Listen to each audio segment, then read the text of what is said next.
आपने हाल फिलहाल में न्यूज़ में ये काफ़ी बार सुना होगा कि भारत को G20 ये जो समिट है, ये जो ऑर्गेनाइजेशन है, इसकी चेयरमैनशिप मिली है। नरेंद्र मोदी जी को G20 समिट का चेयरमैन बनाया गया है। तो ये G20 क्या है, इसका इतिहास क्या है, G20 करता क्या है, इसी के बारे में आज हम चर्चा करेंगे। नमस्कार, मेरा नाम रोशन झा है और आप स्टेप बाय स्टेप का यूट्यूब चैनल देख रहे हैं।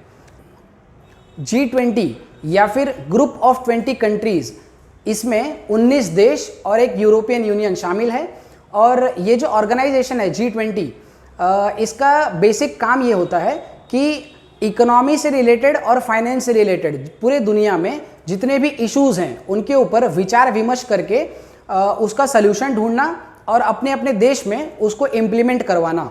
तो ये जो G20 समिट है, G20 ऑर्गेनाइजेशन है, इसमें बड़े बड़े इकोनॉमीज जैसे कि Argentina, Australia, Brazil, Canada, China, France, Germany, India, Indonesia, Italy, Japan, Mexico, south Korea, Russia, Saudi Arabia, south Africa, Turkey, United kingdom, United states of America और European union या फिर EU, इसको शामिल किया गया है।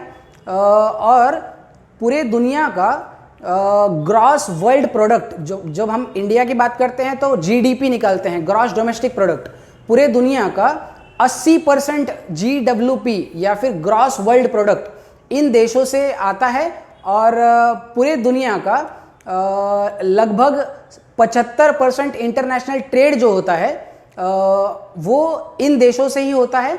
और पूरे दुनिया में जितना भी लैंड है, धरती है, उसका 60%, मोर देन 60% इन देशों से ही कवर होता है। तो ये जो G20 है, ये बना था 26 सितंबर 1999 को। और ये बना क्यों था?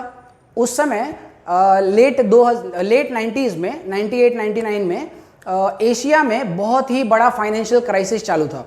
और इसके पहले पूरी दुनिया का ऐसा कोई एक समिट नहीं था या फिर ऑर्गेनाइजेशन नहीं था जो कि इकोनॉमी और फाइनेंस से रिलेटेड इश्यूज़ को डील कर सके।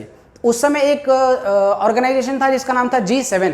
उसमें यूरोप के और यूनाइटेड स्टेट्स के कुछ 7 कंट्रीज़ मिलके एक ऑर्गेनाइजेशन था इनका, लेकिन ये पूरे दुनिया भर में कोई फैला एक ऑर्गेनाइजेशन नहीं था।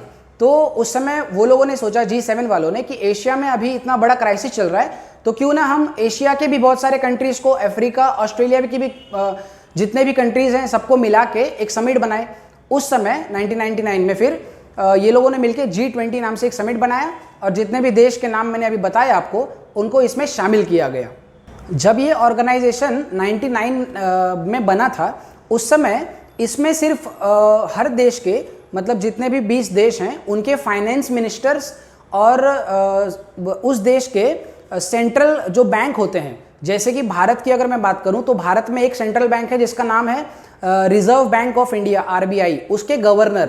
तो हर देश के 20 देशों के गवर्नर्स और फाइनेंस मिनिस्टर्स, ये लोग मिलते थे और फाइनेंशियल इश्यूज़, इकोनॉमिक इश्यूज़ के ऊपर चर्चा करके उसका सलूशन ढूंढते थे। लेकिन 2007 में पूरी दुनिया में इकोनॉमिक क्राइसिस होने के बाद अगले ही साल 2008 में इसमें एक बदल किया गया। इसमें एक बदलाव ये किया गया कि जितने भी हेड ऑफ स्टेट्स हैं या फिर हेड ऑफ गवर्नमेंट हैं, जिन्हें हम राष्ट्रपति या फिर प्रधानमंत्री बोलते हैं, इनको भी इस G20 समिट का हिस्सा बनाया गया। और इसकी जो चेयरमैनशिप है वो इनको, प्रधानमंत्री और राष्ट्रपतियों को भी सौंपी गई। और इसके जो प्रेसिडेंट होते हैं वो हर साल अलग अलग कंट्रीज से होते हैं। इन्हीं 20 देशों के कंट्रीज को रोटेशनल बेसिस पे, जैसे कि फॉर एग्जांपल इस साल 2022 दिसंबर 1 दिसंबर 2022 को इंडिया को इसका चेयरमैनशिप मिला है। नरेंद्र मोदी जी इसके चेयरमैन बनाए गए हैं। एक साल, मतलब लगभग पूरा 2023 इंडिया ही बना रहेगा। उसके बाद 2024 में ब्राज़ील को चयन किया जाएगा। इसके पहले 2022 में इंडोनेशिया इसका चेयरमैन था। तो ऑन रोटेशनल बेसिस इसके प्रेसिडेंट चूज किए जाते हैं। और ये जो G20 ऑर्गेनाइजेशन है, ये काम कैसे करता है? इसके 2 पैरेलल ट्रैक्स हैं, या फिर 2 पैरेलल आप बोल सकते हैं कि फंक्शनरीज हैं जो एक साथ काम करते हैं। एक है फाइनेंशियल ट्रैक और एक है शेरपा ट्रैक। फाइनेंशियल ट्रैक्स में जो मैंने आपको बताया था कि फाइनेंस मिनिस्टर हर देश के और सेंट्रल बैंक के गवर्नर्स, ये लोग मिलके जितने भी फाइनेंशियल इश्यूज हैं उसके ऊपर चर्चा करते हैं और उसका सोल्यूशन निकालते हैं। और एक जो मैंने शेरपा ट्रैक बोला, शेरपा ट्रैक में जो हेड ऑफ गवर्नमेंट होते हैं या फिर हेड ऑफ स्टेट होते हैं, जैसे कि राष्ट्रपति और प्रधानमंत्री, ये लोग अपने अपने देश से एक रिप्रेजेंटेटिव, जिसको शेरपा कहा जाता है, उनको G20 में भेजते हैं और फाइनेंस से रिलेटेड जितनी भी चीज़ें उसको छोड़ के जितनी भी बची हुई चीज़ें हैं, जैसे कि क्लाइमेट चेंज, डिजिटल इकोनॉमी, उसके बाद सस्टेनेबल डेवलपमेंट, ट्रेड, ये सब चीज़ें शेरपा डिसाइड करते हैं। और शेरपा जो होते हैं वो बड़े बड़े ब्यूरोक्रेट्स होते हैं, ऑफिशियल्स होते हैं। जैसे कि इस बार भारत सरकार ने, मोदी जी ने इंडिया के तरफ से जो शेरपा भेजा है G20 समिट में, उनका नाम है अमिताभ कांत। ये एक IAS ऑफिसर रह चुके हैं, रिटायर्ड, और नीति आयोग जो कि भारत का थिंक टैंक माना जाता है, उसके CEO भी रह चुके हैं। तो बड़े बड़े ब्यूरोक्रेट्स इस शेरपा में शामिल होते हैं अलग अलग देशों से।